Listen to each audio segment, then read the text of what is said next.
Who had the worst loss this weekend? The Dallas Cowboys or the Philadelphia Eagles? Who do you think goes into the offseason feeling worse about what they just saw this past wildcard weekend?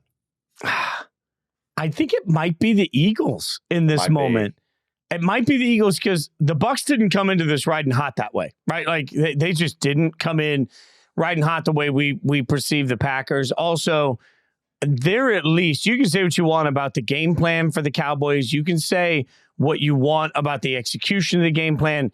I don't know. They didn't lay down to this extreme. The Eagles just felt broken. And maybe the Cowboys, are we sitting here looking at a situation where the only coach that's going to return in the NFC East next year is Dable? Like, I know, right? That's I thought real. about that too.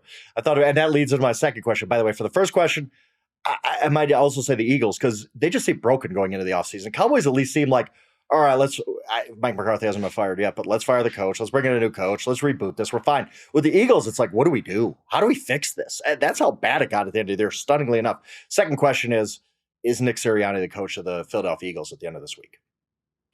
I've said yes all along, just like I had with McCarthy. I still say yes. I think when you've gone to the playoffs 3 years in a row, but you got to fix something. I mean, they got to bring in all new people underneath him in that staff. Like he's got to be fiercely disloyal to the people he's brought in. Like this is one of those, you take a straight up Jason Voorhees machete to the entire coaching staff and you just start working the whole thing over. But I don't know that I want to start all the way over, especially given the success that Sirianni, I mean, a year removed from a Super Bowl, that's got to mean something, doesn't it? Yeah. I mean, 11 months ago, he had that team a quarter away from winning a Super Bowl. As I've said, the line I've used all season, really.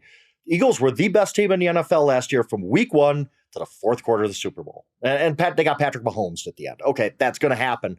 But there was nothing to indicate that it was going to go this bad. We knew they weren't great at 10-1. I mean, all the point differential stuff and the advanced stats and everything said the Eagles really weren't as good as 10-1, but they were still 10-1 with arguably the most talented roster in the NFL, and it all collapsed. And I do think, I don't know. I'm 50-50 on the Sirianni return because I think it's 50-50 for the Eagles right now of, is he going to be accepting of those coaching changes? Does he come in and basically, like, does he fight this? Because then it'd be like, well, if you don't want to make changes, we know one change we're going to make.